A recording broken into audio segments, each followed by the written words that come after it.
So we have two topics left that are new to go through. Today, I doubt if I'll get to either one of those two new topics. What we're going to do today is just review what we've learned so far about titration curves, and especially what buffers are and how you get a buffer. So we are starting with this slide. It's right after the last of the titration curves. We had done the weak base titration at the end of the hour yesterday. And remember, the most difficult point to find was that equivalence point. I believe that was Arnoff's row, and you were the lucky group that got the equivalence point. It takes a big effort to get to the equivalence point pH. So remember that when you're doing titration curves, that there's no shortcuts. The equivalence point is going to be a nasty thing to try to figure out. So then we went on to, okay, well, here are, and we had talked a lot about the shape of a strong acid titration versus a weak acid titration. This would be a weak, two reasons it's weak. Number one, the equivalence point pH is not 7. It is 7 for a strong acid titration, but this is not. This is above 8, we can see. And the second thing is, we see that at the very beginning we have a certain pH, and then when we start to add the sodium hydroxide, there is a noticeable jump in the pH. For a strong acid, you don't get that quick jump and then leveling off. It just kind of gradually goes up from the beginning if it's strong. So that's what takes us to this. This slide is I find this to be an important slide because we need to recognize that there are 4 different parts of a titration curve, and each of the 4 parts require a different calculation of the pH, a different thing to do to find the pH. So yeah, at the beginning of a reaction, you just have your beginning substance. Before any of the titrant is added to it, you just have your original solution. So find the pH of it. If it's a weak thing, you need to set up an ice table and use the K value to find the pH. Once you begin the titration, then as long as it's a weak acid or base you're titrating, you have a buffer until you get to the equivalence point. So you can use the buffer equation between the beginning and the equivalence point. But when you get to the equivalence point, the pH is just dictated by the conjugate of whatever you're titrating. So if it's a weak acid or base, then the conjugate base or acid is what dictates the pH at the equivalence point. So since it's a weak solution at that point, you have to do the ice table for the Ka or Kb of the conjugate. If you're titrating a strong acid or base, then the equivalence point is just 7, and that's very easy. Okay, the strongs titrations are very, very simple to do for everything. And then past the equivalence point, you are going to have the conjugate, but you're also going to have the excess of the titrant, and that's what dictates the pH. It dominates the pH. So past the equivalence point is a pretty easy calculation. Just figure out what is my excess amount of hydrogen or hydroxide, and then find the pH from that. That's a lot of information. That's a summary of everything. As you're studying for the test, this is not a bad slide to go back and look at and make sure that you realize that there's 4 different parts of a titration. Now we get to a few examples. We're going to do 3 examples today, and if we have time, I'll introduce the last of the new concepts. I didn't have time last hour, so we'll have to do that tomorrow. But I'm going to give you quite a bit of time to just look at this and talk to people around you, see if you can come up with answers to these. For some of these you have to write a chemical equation, others you don't. But here we go with this. Now notice that I'm not giving you any chemical equations or anything except for the question. At this point you're on your own. See how you do with this. What is the pH that results from mixing 25 ml of 0.2 molar NaOH? I had a little mix up there with the M they actually put over here. The formatting of the question got a little bit jumbled. So that's why I just hand wrote in the M. So anyway, you're mixing sodium hydroxide, a strong base, with HNO2, which is a weak acid. You're given the Ka value of HNO2. The question is, when you mix these 2 solutions together, this amount of a strong base with this amount of a weak acid, what will the pH of the resulting solution be?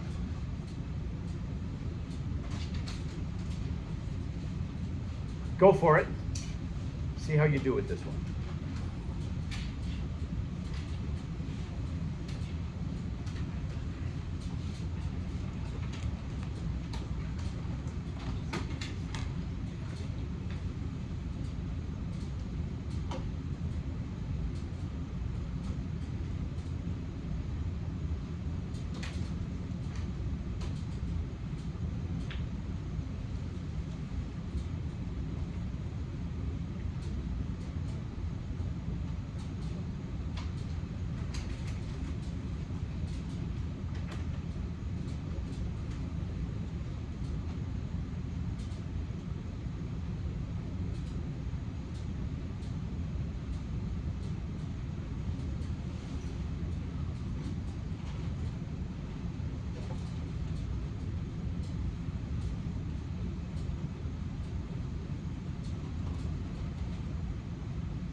going to turn the screen sharing off and start to set the answer up.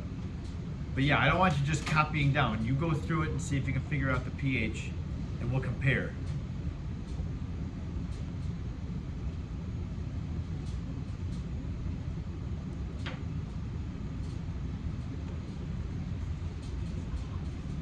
I'm also going to turn the front lights off for this hour, just because there's awful glare when we're looking at the board.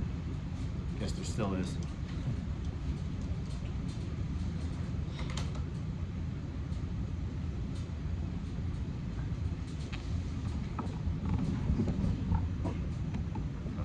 We can do to make that glare not so bad.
Give you one more minute.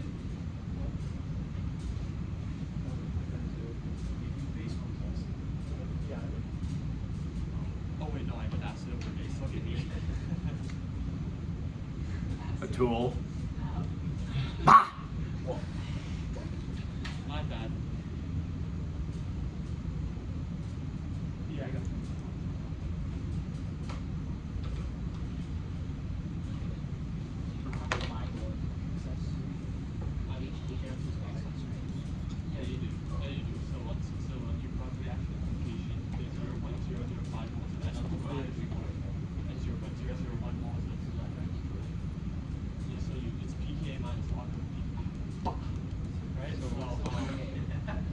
PK is the negative log of the K. Oh, okay. And plus log of bah. Yeah. Here's the beginning of our setup. We have to write a chemical equation for the reaction that happens. We have a strong base being added to a weak acid. So a strong base, anytime you have a strong acid or base reacting, they're very reactive. They just react till somebody runs out with a one-way arrow. So the hydroxide ion is going to be the limiting reactant. When we find how many moles we have 0.005 moles of hydroxide, 0.015 moles of the HNO2. So that's the smaller number of moles. That goes to 0. HNO2, there still is an amount of that at the end. And the conjugate base, as the HNO2 was getting used up, it was having its hydrogen pulled off of it, so that produced its conjugate base. At the end of this reaction, we have still some of the weak acid present, and there's some of its conjugate base. Therefore, it's a buffer. And so we can find the pH very easily using the buffer equation. And that's what we should do. So finishing this thing off, because it's a buffer, we use the buffer equation. So that would be pH equals pKa plus the log of bah. We know everything here. Just plug it in. We know the pKa, we know the base amount, we know the acid amount. So away we go. We can easily find the pH. pH equals negative log of 4 times 10 to the negative 4th plus the log of the base, which is 0.005, that's the conjugate base, over the acid, which is 0.010. Find the pH. That's it. Yes? Does this equation not work for millimoles or millimoles? It would be fine for millimoles. Yeah, you'd have 5 millimoles and 15 millimoles, and then that would go to 0, that would go down to 10, that would go up to 5, so you'd have 5 over 10. That's fine. Okay. Yep. You can always use millimoles. The solutions manual, if you're wondering why would he ever ask that, I know you can tell that they're small, but the solutions manual uses millimoles for almost everything. You'll see that a lot, and you'll get used to it. Even the text, when you do the reading assignment, I know they have things in millimoles. So is All the right. base at the end that you use for the B over A rule? Is it the base at the end or the base at the beginning? At the end. At the end. Yeah, at the end. So once this reaction has happened, the amount that remains is what you use for your bah. Okay. Yep.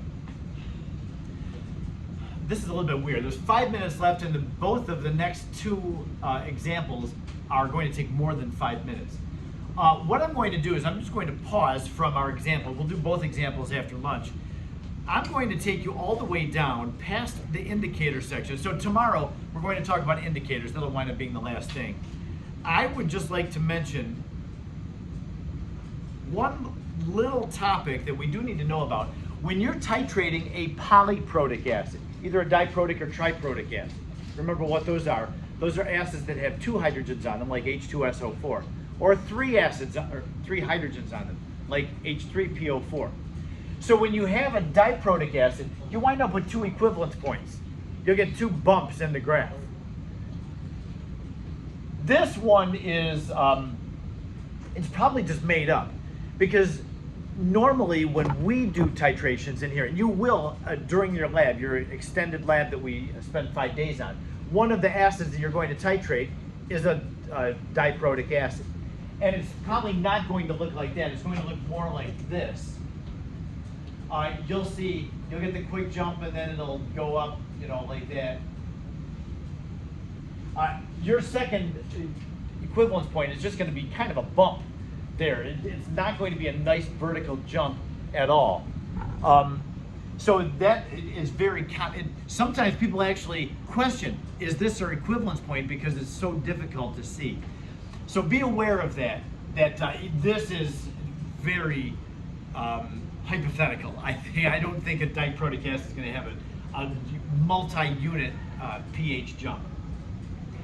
But you'll be able to see it. It'll be there.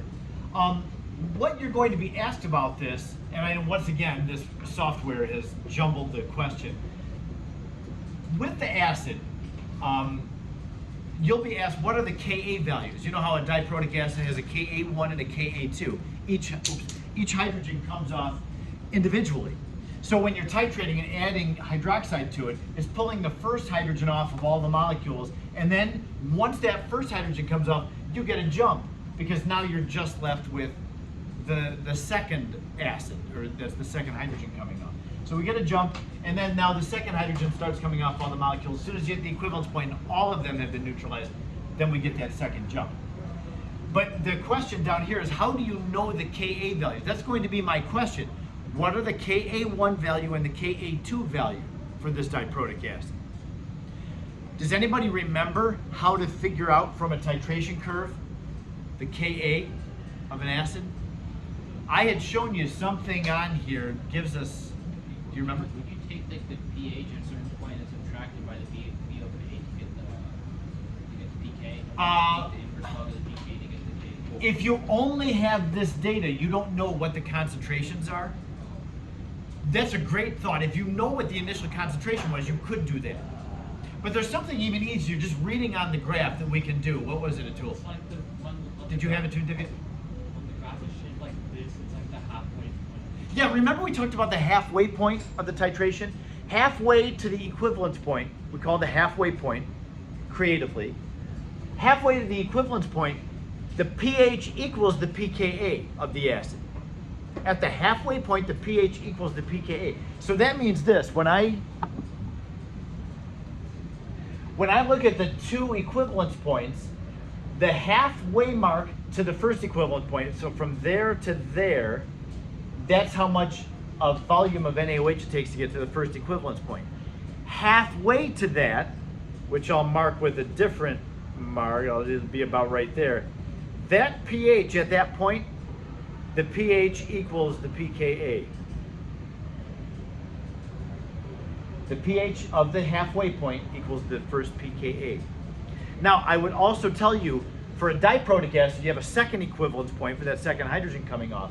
The second hydrogen starts coming off after all the first hydrogens have come off. So the second hydrogen starts coming off there.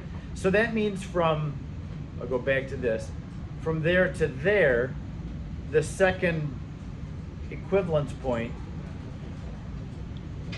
at that pH, halfway from the first equivalence point to the second equivalence point, that's our second pKa, yes.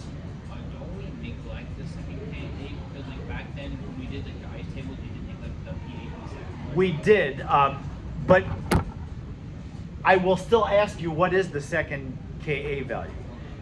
So yeah, we don't use it to actually find, when we just had that diprotic acid sitting there in water, it's only the first hydrogen coming off that, that dictates what the pH is. The second one doesn't come off enough. But we will need to know both Ka values. So yeah, you'll be able to find it. I just want you to know that the second pKa is not halfway from the beginning to the very end, but it's only from the first equivalence point to the second equivalence point, halfway between those two. Time for lunch? Yes, oh, it's overtime for lunch. Go, go, go, go. We'll see you after.